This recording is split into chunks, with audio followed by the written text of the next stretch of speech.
Escucha esta frase: la libertad nunca está a más de una generación de su extinción. No la transmitimos a nuestros hijos por la sangre.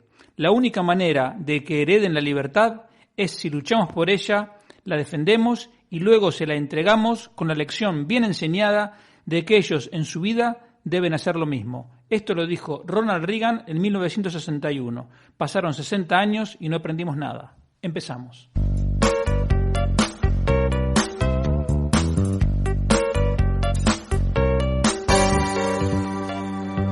Economía Hoy, con Diego Barceló.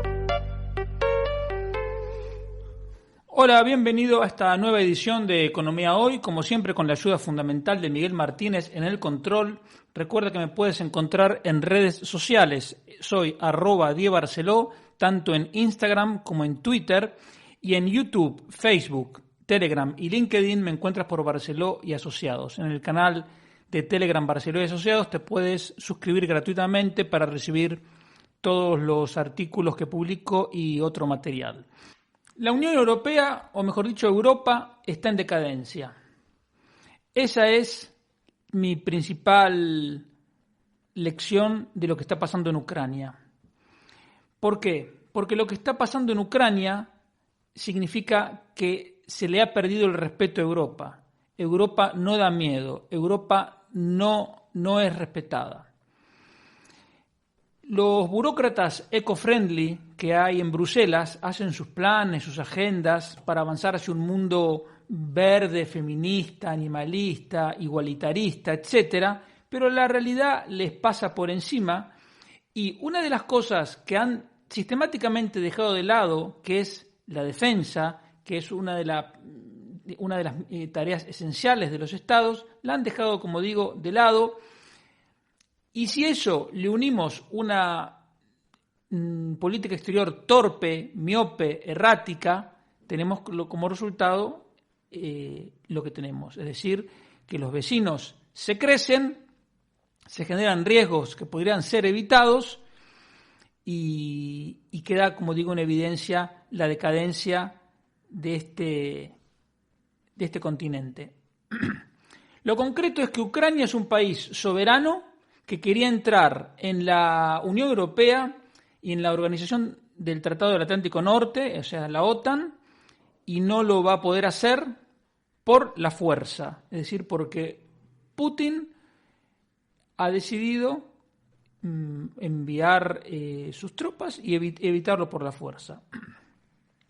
La verdad es que viendo al presidente Biden hablar ayer y viendo a Ursula von der Leyen y a Josep Borrell, líderes de los eco-friendly que hay en Bruselas, tendremos que estar agradecidos de que Putin no decida enviar sus tanques hasta París, porque este liderazgo que tenemos, pusilánime, es la mayor invitación no solo a invadir Ucrania, sino invadir Polonia, los estados bálticos y todo lo que se le ocurra a Putin.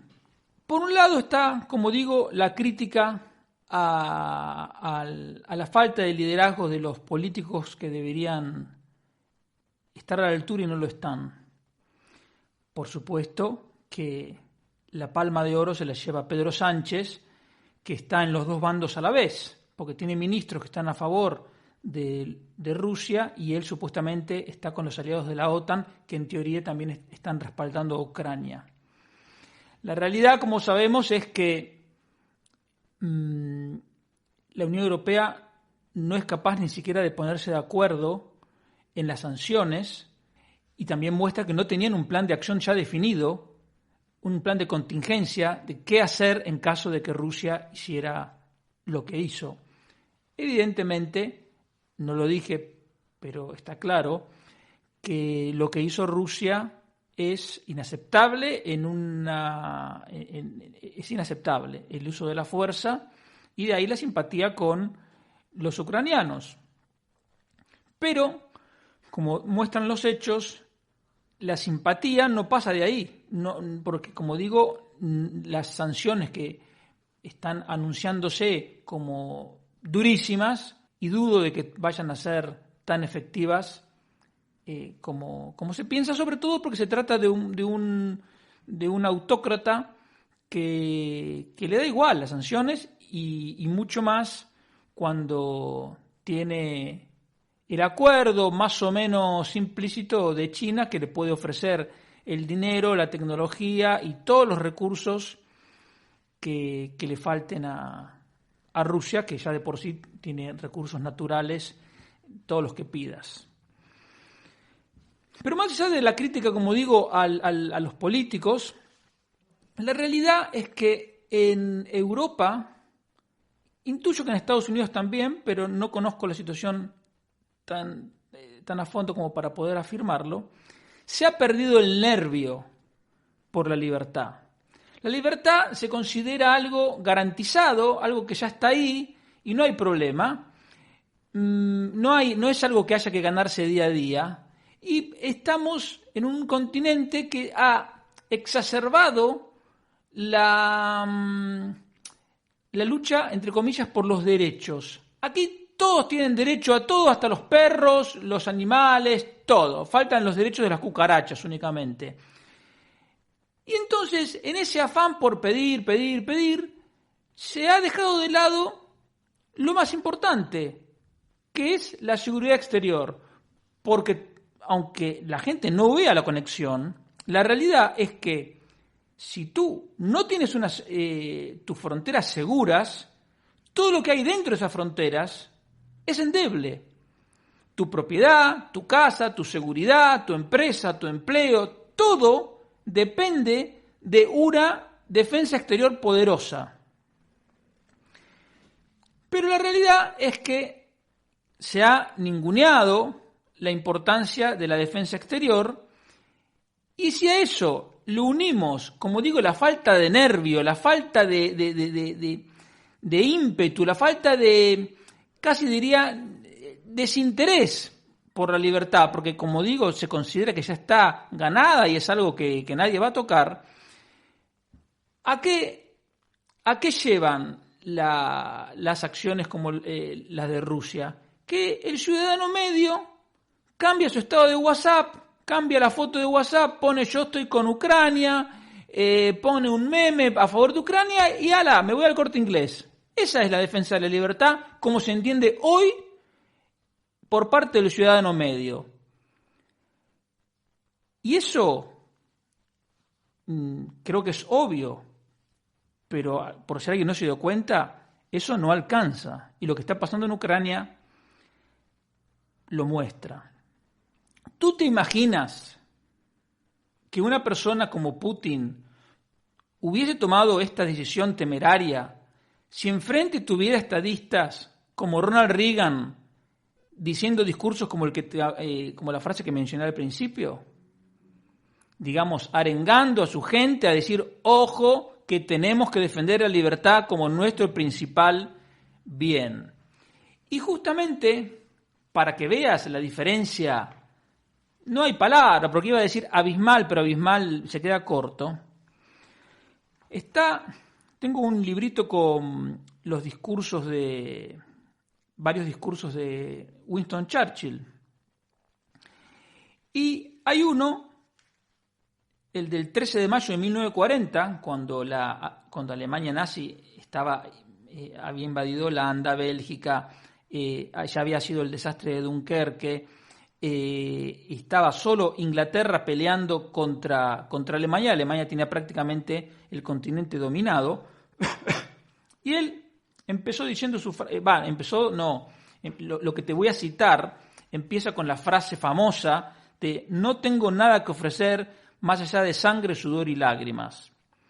Pero ese párrafo continuaba diciendo, me preguntan, ¿cuál es nuestra política? Y puedo decir, es llevar adelante la guerra por mar, tierra y aire, con toda nuestra fuerza y con todos los recursos que Dios nos provea. Llevar adelante la guerra contra una monstruosa tiranía, la más oscura y lamentable de la historia del crimen de la humanidad. Estoy leyendo la versión en inglés y traduciendo, por eso por ahí meto alguna palabra rara. Esa es nuestra política, dijo Churchill. Y dice, me preguntan, ¿cuál es nuestro objetivo? Y lo puedo responder en una sola palabra. Nuestro objetivo es la victoria. La victoria cueste lo que cueste. La victoria a pesar de todo el terror. Victoria a pesar de todo lo larga y dura que sea la ruta que nos lleve a ella. Porque sin nuestra victoria no hay supervivencia. Eso es lo que se tiene que entender. Sin victoria no hay supervivencia. Y después hay otra frase de Churchill también, del 20 de agosto del 40, unos meses después, dice, y esta es la clave, una de las formas de llevar esta guerra a una finalización rápida es convencer al enemigo, no por palabras, sino también por hechos, de que tenemos tanto la convicción y los medios, mejor dicho, la voluntad, perdón, esa es la palabra correcta, de que tenemos tanto la voluntad como los medios, no solo de seguir de manera indefinida, sino de golpear de manera dura e inesperada. ¿Tú te puedes imaginar si tuviéramos un líder creíble, no un mentiroso como Sánchez, que aunque dijera esto, nadie se lo creería, pero un líder creíble que hablara en estos términos a una persona como Putin, ¿Putin se atrevería a hacer esto? Desde luego que no.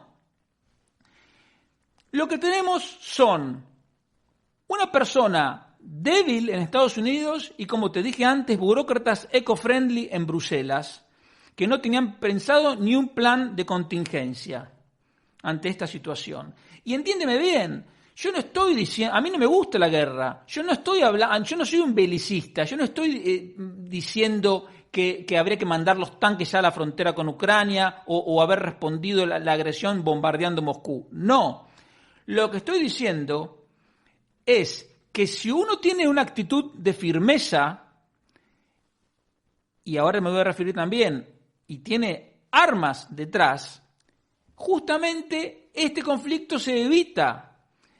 Tener la convicción y tener preparada a la gente y decirle, señores, aunque estemos en el siglo XXI, tenemos que saber que la guerra es una perspectiva que nunca va a dejar de existir mientras haya vida humana en la faz de la Tierra.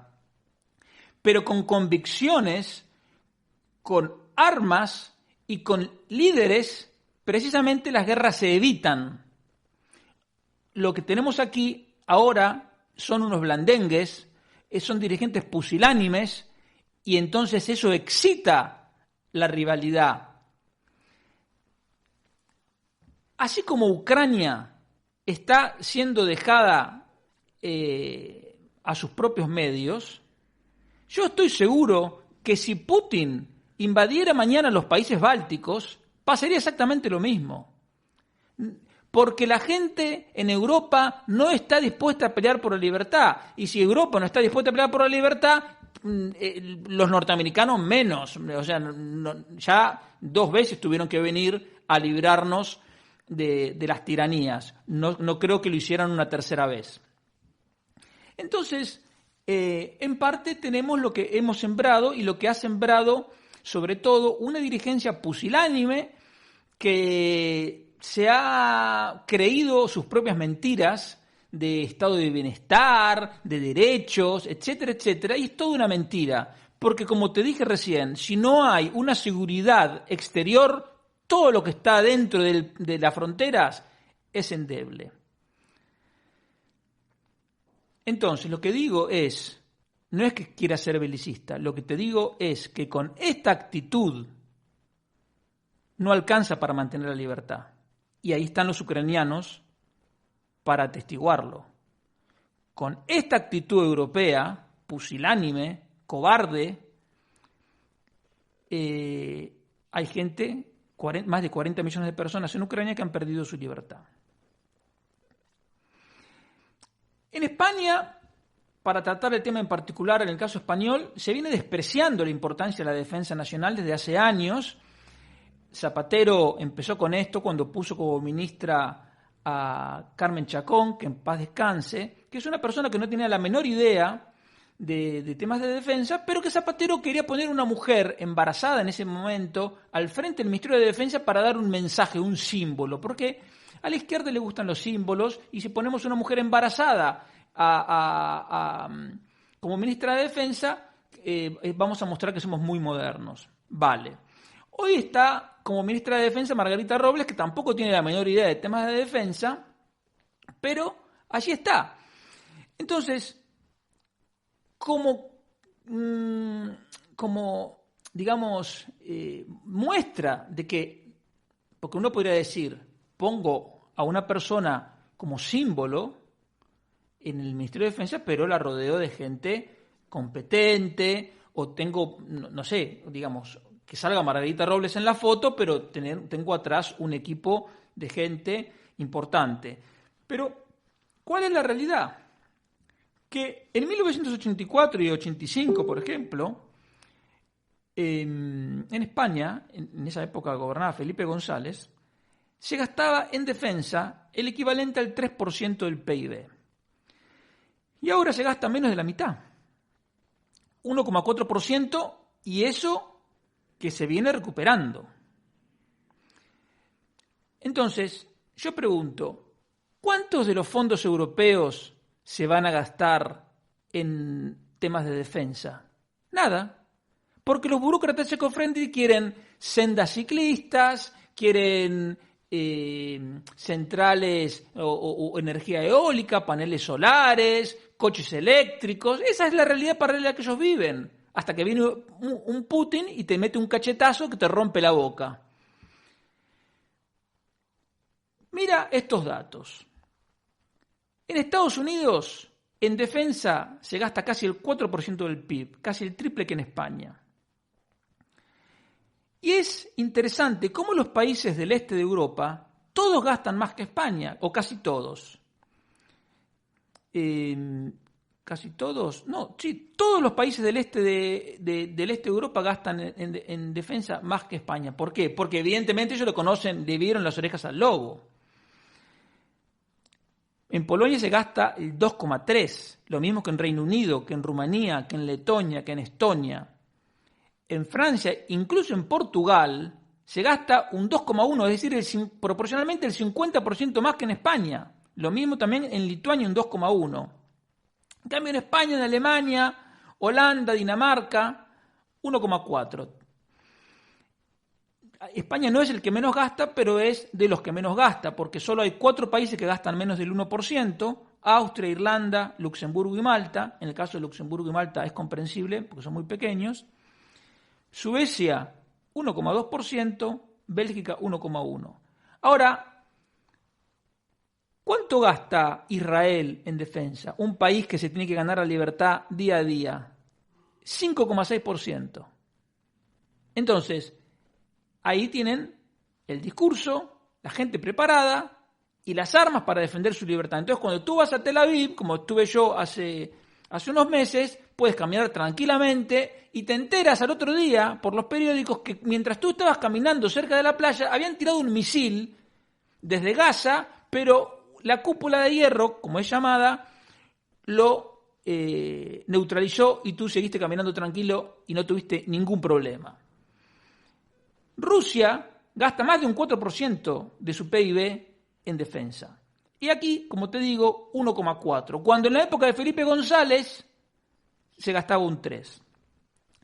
Esto es lo que decía Trump y criticaba a los países europeos. Le decían, ustedes cumplan con su parte, porque Europa está acostumbrada a haber terciarizado la cuestión de la defensa. Bueno, ya si las cosas se ponen feas, ya vendrá Estados Unidos a quitarnos las patatas del fuego. Pero no es así, porque una persona como Biden lo único que dijo es, no, tropas a Ucrania no voy a mandar. Si tú recibes una agresión y te anticipas a decir que no mando ninguna tropa, lo que está haciendo, lo que logras es que el enemigo dice, fantástico, si no hay tropa, no hay batalla, sigamos adelante. Ahora, el problema no es de hoy, el problema no es de hace 2 meses, el problema empezó en 2014, porque en 2014 Putin invadió Crimea y no pasó nada. Es exactamente lo mismo que hizo Hitler. Primero invadió el Sarre, luego invadió Austria, luego invadió los Sudetes, luego invadió Checoslovaquia y después invadió Polonia. Y él pensó que no iba a pasar nada. Bueno, pero en Polonia se equivocó. Tenemos que agradecer que Putin ha sido bastante más largo en los tiempos porque, ya te digo, en 2014 fue lo de Crimea y ahora está con lo de Ucrania. Probablemente los 4 años de Trump en el medio hayan tenido que ver en términos de disuasión a que Putin hiciera cualquier otra locura. Entonces, Putin ha tomado nota. Ahora, hay que entender un marco general, que es el siguiente, y esto muestra la mayor estupidez que ha hecho la política exterior europea, comandada, como no, por Josep Borrell. Y es la siguiente. ¿Cuál es la verdadera amenaza para nuestra libertad, para nuestra prosperidad? ¿Cuál es la verdadera amenaza? Tú ponte a pensar, ¿tú qué dirías? Yo no tengo dudas. Nuestra amenaza es China, porque es un país muy grande y muy poderoso, que es una dictadura totalitaria. Es decir, de libertad, ahí, cero. Sin embargo, entonces, si tú tienes claro que la amenaza es China, Rusia tiene que ser tu aliado, no tu enemigo. Porque lo único que has conseguido ahora los burócratas eco-friendly es que Rusia y China se entiendan, y es el peor escenario posible. Rusia no es un país democrático, pero ¿sabes qué pasa? Rusia nunca fue democrático, porque ellos pasaron de los zares a la dictadura comunista, y de la dictadura comunista pasaron a Boris Yeltsin y Boris Yeltsin a Putin. Nunca fue una democracia. No podemos criticar y medir a Rusia con nuestros parámetros. Bueno, nuestros parámetros están bastante debilitados, digamos como si fuese Alemania o como si fuese Francia en términos institucionales. No los podemos comparar porque es otra cosa. Entonces, ¿cuál es la fórmula? ¿Cuál es el acuerdo que habría que haber llegado con Rusia? No lo sé. Pero no tengo dudas de que una persona que ve el panorama internacional completo tiene que decir, señores, con Rusia nos tenemos que entender, porque Rusia, después de todo, ha sido siempre un país europeo y nos conviene tener a tremendo país de nuestro lado, porque, como digo, la amenaza es China, no Rusia. Mucho más cuando Estados Unidos tiene un liderazgo enclenque, por decir una palabra suave. Entonces, así están las cosas. ¿Cómo va a terminar? Bueno, guerra no va a haber, porque, insisto, no hay nadie dispuesto a pelear ni en Europa ni en Estados Unidos, por lo tanto no hay combate. Para que haya un combate tienen que pelear 2 y por ahora hay solo 1 dispuesto. Así que veremos cómo evoluciona la situación. Insisto, lo que dije antes, tenemos que estar agradecidos si Putin no decide invadir los países bálticos o mandar sus tropas hasta París, porque viendo esta experiencia, él tiene que estar pensando en planes en futuros y ojalá que algo cambie en Europa o en la gente para que los burócratas eco-friendly se den cuenta de que este no es el camino, porque al final nos quedamos en el peor de los mundos, sin paz y sin libertad. Como segundo tema, estos días se ha comentado, no sé por qué salió en varios medios, la eliminación del impuesto de patrimonio en Francia, que es un tema una decisión que se tomó tiempo atrás, pero no sé por qué motivo lo han comentado varios medios, y por eso aprovecho para comentártelo. Lo que hizo Francia concretamente fue reemplazar el impuesto del patrimonio por un impuesto que grava solamente las propiedades inmobiliarias, que igual como impuesto es una aberración, pero es mejor que un impuesto del patrimonio, ¿no? ¿Por qué digo una aberración? Porque los inmuebles ya pagan el impuesto, lo que sería el IBI, además los impuestos se han pagado con rentas que ya pagaron IRPF, y si tú encima le pones un impuesto al patrimonio u otro equivalente, estás grabando 3 veces la misma renta, que es una cosa que a los socialistas de todos los partidos les encanta, pero a los que valoramos la libertad nos resulta repugnante. Entonces, el punto es que en España, que en Europa, solo España queda como un país donde se cobra el impuesto del patrimonio. Es verdad que no en todos los lugares, no en todas las comunidades, porque en Madrid está bonificado el 100%, pero en lugares como Asturias o Extremadura hay mucha gente que lo tiene que seguir pagando. En realidad también es verdad que no son tantos, porque esa gente son exiliados fiscales y se han ido a Madrid en unos casos o al exterior en otros. Pero claramente nadie se deja quitar el 1, 2 o 3% de tu patrimonio graciosamente todos los años para dárselo a un burócrata, porque eso no es ni justo ni beneficia a nadie. Porque ese es el otro tema que tiene que quedar claro. Más allá de la doble o triple imposición que supone el impuesto de patrimonio, reduce la cantidad de ahorro disponible para invertir. Cuando tú le cobras un impuesto de patrimonio a un Amancio Ortega sigue viviendo exactamente igual que antes, él no se entera. Pero hay algo que sí cambia, que es sus saldos en cuentas bancarias. En vez de tener, por decir cualquier cosa, 100 millones, su cuenta bancaria tiene 80 millones. Entonces esos 20 millones que van al gobierno no se pueden destinar a créditos para la inversión. ¿Y quién te crees tú que pierde más cuando hay menos dinero para invertir? ¿Amancio Ortega o los parados y currantes?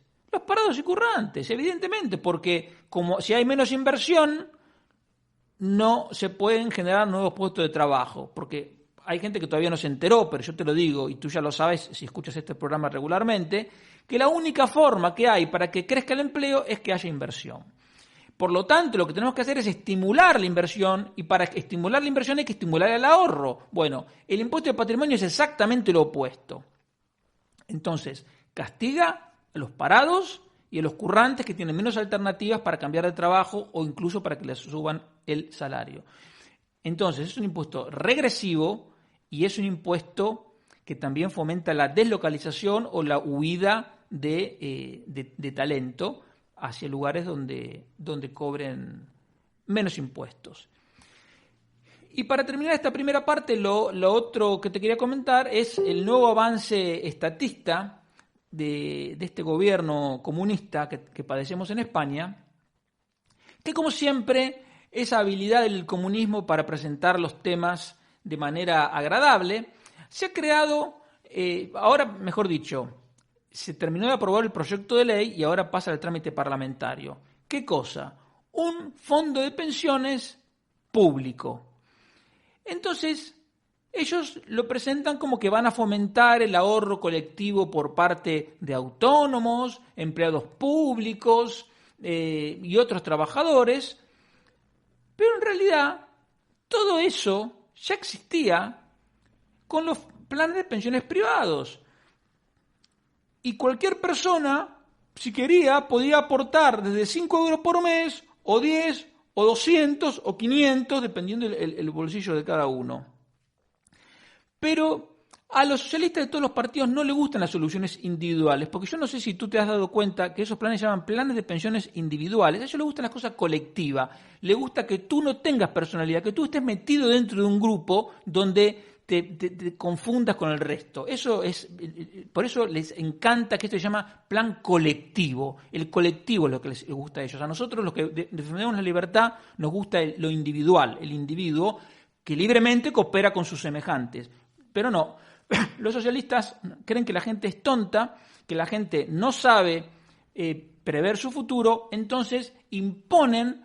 Y además consideran que todos los bancos y compañías de seguros son estafadores y por lo tanto ellos hacen un fondo con comisiones más bajas. Claro, con comisiones más bajas, ¿cómo no van a tener comisiones más bajas si van a pagar menos impuestos y terciarizan, por ejemplo, el cobro de las cuotas porque ellos ese trabajo se lo van a hacer las empresas que directamente van a ingresar junto con las cotizaciones sociales las aportaciones de cada uno. Entonces, claro, así cualquiera cobra menos comisión. Entonces, lo que se presenta en términos tan positivos, en realidad es un avance de lo estatal para arrinconar un sector del sector financiero que a los socialistas siempre les genera odio, pero que no vamos a, digamos, yo no me sentiría más tranquilo porque mis ahorros para una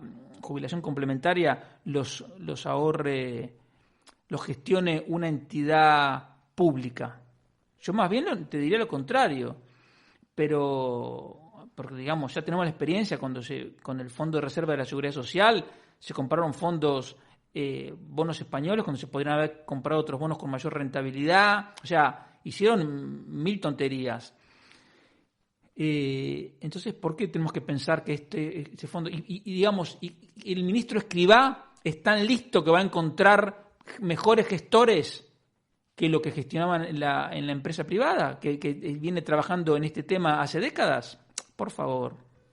Esto es simplemente que los socialistas y los comunistas odian que la gente tome sus propias decisiones, odian al sector financiero y les gusta el avance del Estado. Lo único que yo te quiero decir es que esto para ti no es algo bueno. No es algo bueno porque sigue mostrando, como digo, que el Estado avanza y más Estado es menos libertad. Porque cuanto más Estado hay, más fuertes son los políticos. Y por cierto, cuando te dicen que el Estado es bueno, el que hace la agresión que se está sufriendo en Ucrania es un Estado. Entonces, y aquí y en toda Europa, el que no cumple sus funciones como debe es un Estado, proveyendo a la defensa común. Pero bueno,